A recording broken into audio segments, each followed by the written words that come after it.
The wedding ring slipped onto her finger as she stood in a mud-stained courtyard, staring at a man in worn clothes and cracked hands. This was the poor farmer she had agreed to marry. What she didn't know, what no one told her, was that behind his silence lived a secret powerful enough to change her life forever.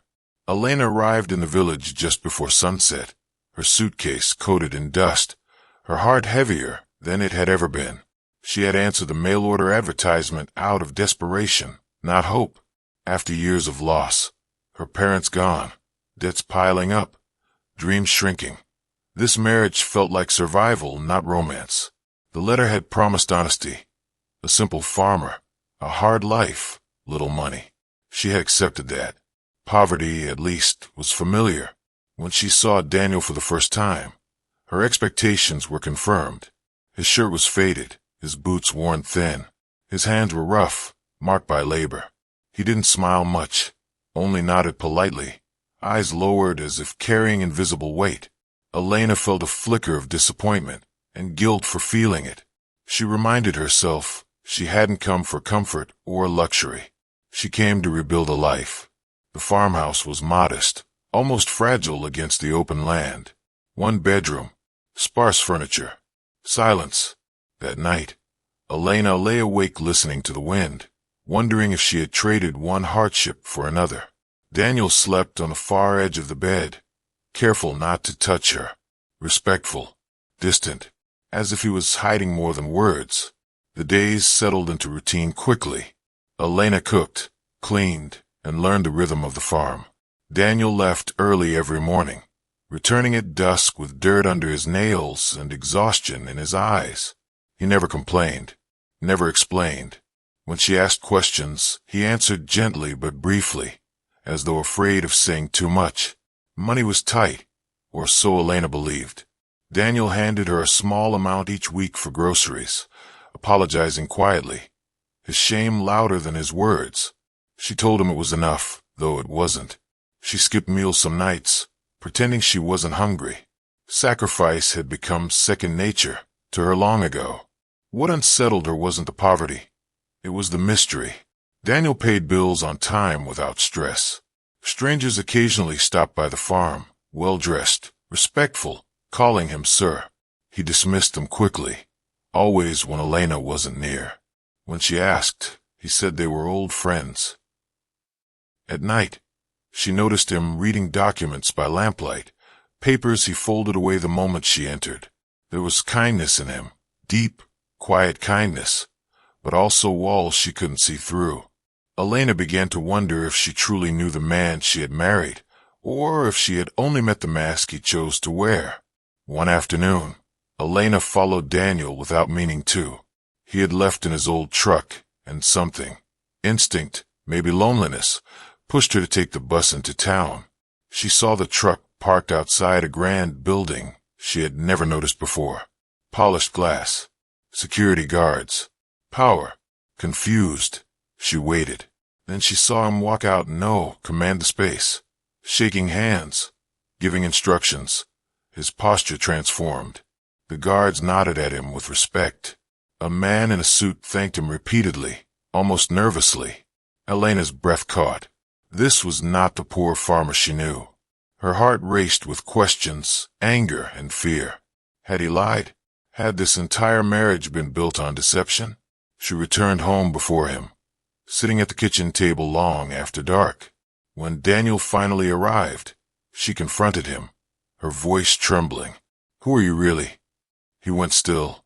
Then he sat down across from her, eyes full of something she hadn't seen before: pain. Not fear of being exposed, but fear of being understood too late. Daniel didn't speak at first. He stared at his hands, the same hands Elena had seen work the soil every day. Then he exhaled slowly, as if releasing years of silence. "I wasn't lying about the farm," he said. "I just didn't tell the whole truth." He explained that the land belonged to him, thousands of acres, not just the small portion she saw. The building in town was part of a company he owned, built after years of struggle and loss. Wealth had come, but not peace. When people learned of his success, they changed. Love became transactional. Trust disappeared. So I chose honesty differently, he said quietly. I wanted someone who would stay even if I had nothing. Elena's chest tightened. Anger clashed with understanding. He had tested her, used poverty as a filter. Yet she remembered the meals he skipped, the way he worked beside hired hands, the humility that never felt fake. Tears filled her eyes, not because he was rich, but because she realized how deeply afraid he had been of being loved for the wrong reasons. Still, hurt lingered. Trust, once cracked, didn't heal easily. That night, Elena slept alone on the couch, her thoughts tangled with memories, her parents betrayed by false friends, promises broken by money. She understood Daniel's fear more than she wanted to admit, but understanding didn't erase pain. In the days that followed, Daniel gave her space. No explanations, no grand gestures, just quiet consistency. He worked the fields as before, cooked when she was tired, listened when she spoke, even when she said little. Slowly, Elena noticed something else. Daniel's wealth wasn't hoarded. He paid workers fairly, quietly funded the village school, covered medical bills without attaching his name. His secret wasn't greed. It was generosity wrapped in silence. One evening, Elena joined him in fields. The sun dipped low, painting the land gold. I didn't marry you for money, she said softly, but I need truth if this is going to work. Daniel nodded. You have it. All of it. From now on. In that moment, Elena realized this marriage wasn't about riches or poverty. It was about rebuilding trust, brick by brick, with honesty at its core. Trust did not return overnight. Elena wanted to believe Daniel, but doubt lingered like a quiet shadow. She watched him more closely now, not with suspicion, but with curiosity. She noticed how carefully he listened when others spoke, how he never raised his voice, how he treated everyone the same regardless of status. Wealth had not softened his hands, nor hardened his heart. One evening, Elena asked why he had chosen such an isolated life when he could live anywhere. Daniel's answer came slowly. Because noise hides pain, he said. He spoke of his first love, a woman who had left the moment his business failed years ago, taking trust with her. Success came later, but loneliness stayed. The farm became his refuge, honest work, honest silence. Elena felt something shift inside her. Pain recognized pain. She began sharing her own losses, parents gone too soon, years of struggling alone, the shame of needing help. Their conversations grew longer, heavier, but strangely comforting. For the first time since arriving, Elena laughed one night. Daniel looked at her as if the sound mattered more than money ever had. In that fragile moment, they were no longer a transaction or a test. They were two wounded people learning how to stand beside each other without armor. The village began to change how it looked at Elena. Whispers followed her in the market. Some spoke kindly, others with envy. They had learned who Daniel really was, and suddenly, her presence mattered more. The attention unsettled her. She had married a man, not reputation. One afternoon, a woman approached her gently. He helped my son when no one else would, she said, eyes shining. Paid for his surgery. Never asked for thanks. Elena listened as more stories surfaced. Loans forgiven. Families saved quietly. Dignity preserved. Daniel's wealth was invisible by design, but its impact was everywhere. That night, Elena confronted him again, not with anger, but emotion. Why hide all this goodness? She asked. Daniel sighed. Because praise changes people, he replied, and I didn't want it to change you. Her chest tightened. She realized the silence had never been about control.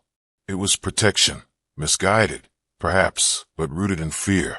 Elena reached for his hand for the first time since the truth emerged. He flinched slightly, then relaxed. In that simple gesture, walls cracked. Love did not arrive dramatically.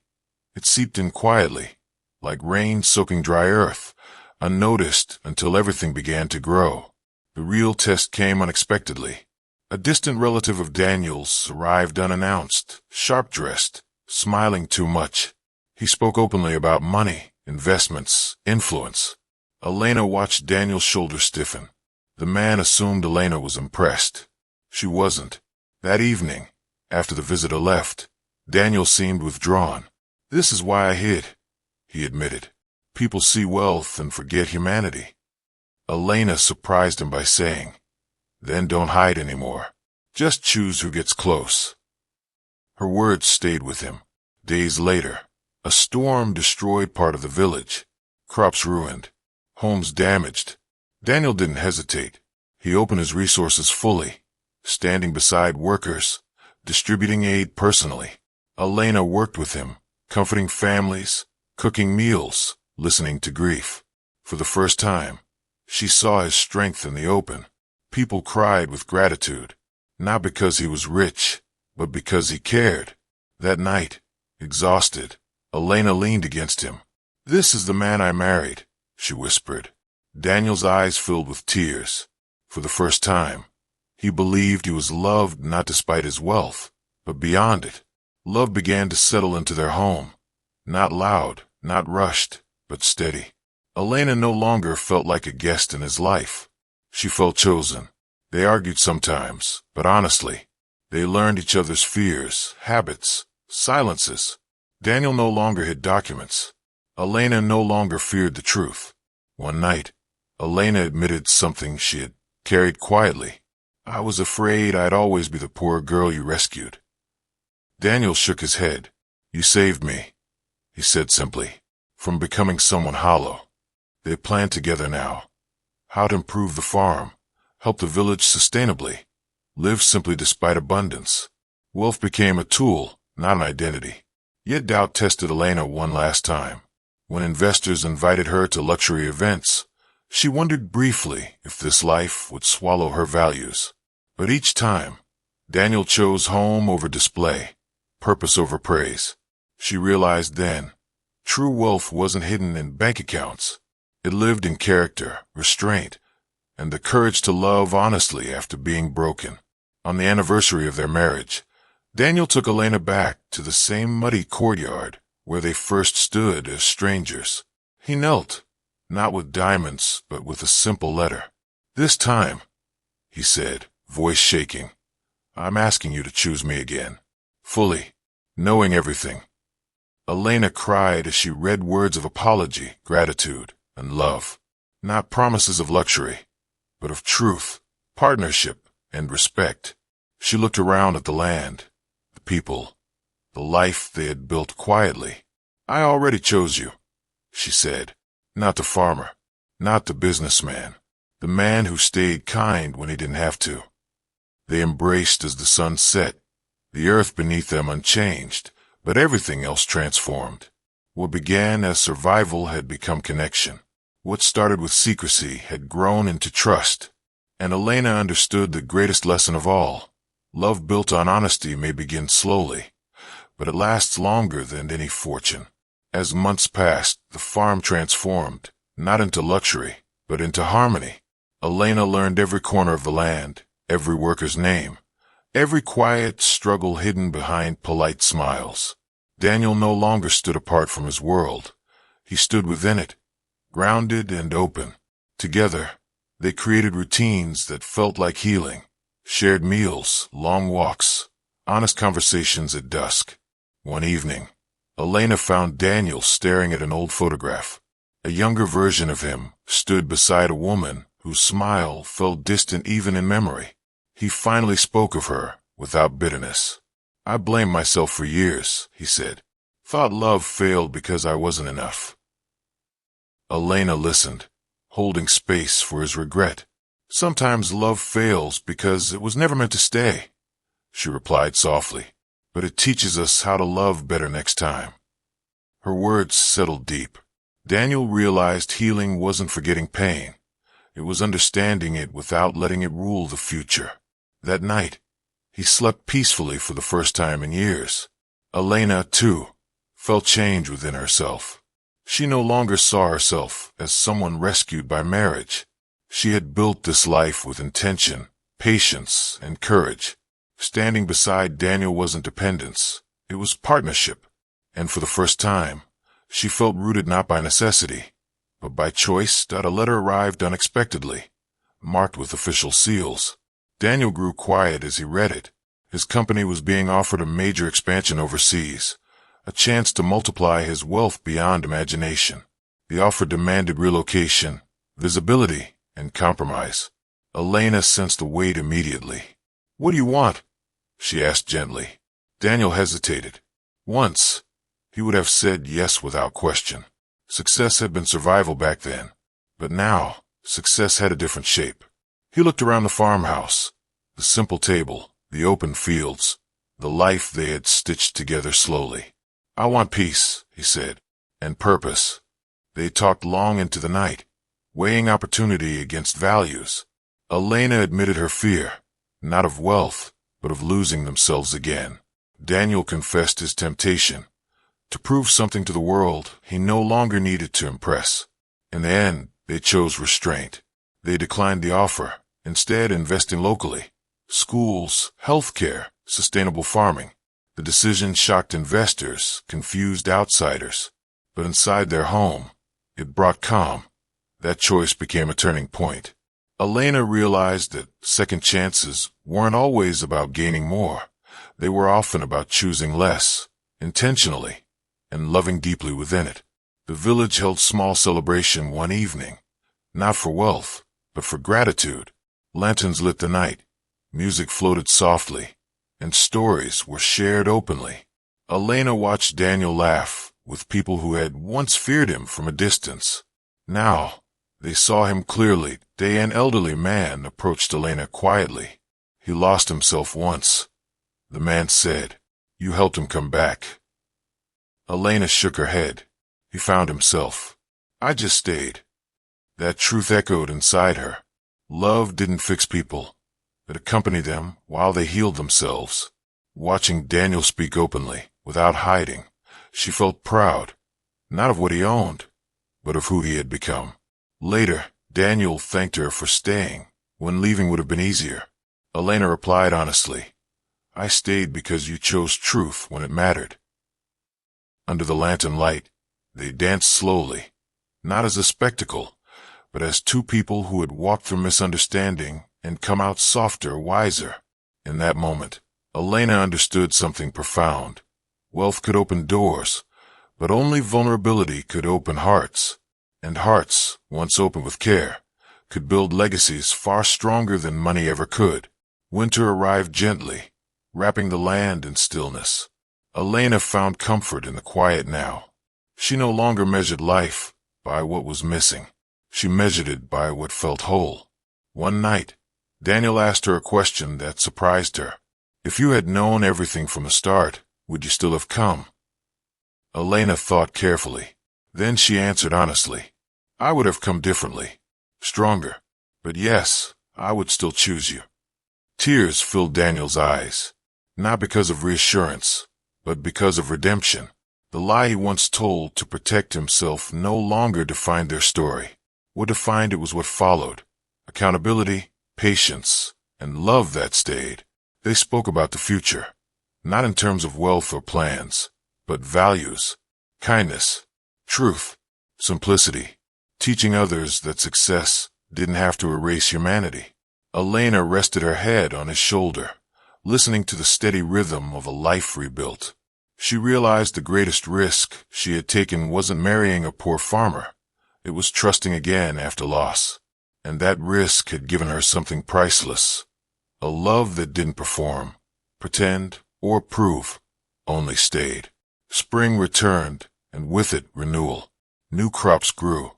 Children filled the schoolyard Daniel had helped rebuild. Elena volunteered there, teaching not just lessons, but confidence, especially to young girls who believed survival was the same as living. Daniel watched her from a distance one afternoon, realizing how much she had transformed his world without ever demanding control. She didn't take his wealth. She gave his life meaning. That night, he told her something he had never admitted aloud. "I thought hiding my wealth would protect me, but it was your honesty that saved me." Elena smiled softly, "And your kindness saved me." They stood together under the open sky, no secrets left between them. Their love story was no longer about deception revealed, but about truth chosen, again and again. In that moment, Elena understood the final lesson forming quietly. Sometimes we meet people at our lowest, not because they are meant to rescue us, but because we are meant to rise together. Time softened everything it touched. Elena and Daniel no longer spoke about wealth as something separate from life. It had simply become a quiet background tool. What mattered more were mornings shared in silence, hands brushing over coffee cups, and evenings spent walking the land they now called home together. One afternoon, Elena discovered an old journal hidden in a drawer. Daniel's handwriting filled its pages, fears, doubts, loneliness. One line stayed with her. I want to be loved when I have nothing. Tears fell as she understood how deeply that fear had shaped him. That evening, she showed him the journal. Daniel expected shame. Instead, Elena hugged him tightly. You already were, she whispered. You just didn't know it yet. For the first time, Daniel let go completely. Not of money, but of fear. The fear of being seen, chosen, and possibly hurt again. Elena didn't promise perfection. She promised presence. And presence, she learned, was the most expensive gift anyone could offer, because it cost vulnerability, honesty, and courage. The years that followed were not without hardship. Markets shifted. Crops failed one season. Illness touched the village. But Elena and Daniel faced everything openly, side by side. No secrets, no tests, just truth. When losses came, they grieved together. When success followed, they celebrated quietly. Their marriage no longer carried weight. It carried balance. One night, Daniel admitted, I used to believe money kept me safe. Elena replied gently, and now? He smiled. Now I know love does. They became known not as the richest family, but the most reliable one. When people fell, they helped them stand, not with charity alone, but dignity. Elena realized then that the real inheritance they were building wasn't land or wealth, it was trust. A legacy measured in how many lives felt safer because they existed. And Daniel finally understood. Hiding wealth had once protected him from pain, but sharing life honestly had given him something far greater, belonging. One evening, as rain tapped gently against the windows, Elena reflected on her journey. She had arrived broken, expecting survival. What she found was purpose. The farm was no longer just soil. It was healing ground. She wrote a letter to her younger self, the woman who had boarded a bus with nothing but fear and hope tangled together. You were brave, she wrote, even when you didn't feel strong. Daniel found her crying softly and asked why. She handed him the letter. He read it slowly, then kissed her forehead. You taught me how to be honest, he said, with myself. They sat together, listening to the rain. No performance, no pretending, just two souls at rest. Elena understood then that love wasn't about being rescued or rescuing. It was about meeting someone where they are and choosing to walk forward together, even when the path is uncertain. And that choice, made daily, was worth more than any hidden fortune. Years later, visitors still came expecting grandeur. They were surprised to find simplicity instead. A modest home, open fields, open hearts. Elena greeted everyone the same way, warmly, without pretense. Daniel spoke openly now, no longer hiding behind silence. The man who once feared being known had become someone others trusted deeply. One afternoon, a young woman asked Elena, "How did you know he was the one?" Elena smiled, because he stayed kind when no one was watching. That answer lingered long after the question faded. As the sun set over the land, Elena and Daniel stood together, hands intertwined. Their story had begun with assumptions and secrets, but it ended with clarity. They had proven something rare. Love built on truth doesn't need a shout. It lasts quietly, deeply, and leaves the world gentler than it found it. On a quiet evening, Daniel placed a simple wooden bench at the edge of the field. "This is where everything changed," he said. They sat there often, watching seasons pass. Elena rested her head on his shoulder, content, not because life was perfect, but because it was honest. She had married a man believing she was choosing hardship. Instead, she had found depth, not wealth, but worth, not rescue, but partnership. And Daniel, who once had everything, learned that the greatest risk wasn't being poor or rich, it was being seen. Together, they discovered the truest lesson of all. Love doesn't ask what you have. It asks who you are when no one is impressed. Some stories remind us that love isn't found in wealth, but in honesty, kindness, and courage. When we choose truth over fear, we discover what truly matters. If this story touched your heart, like the video, subscribe, and join our Heart Angels family.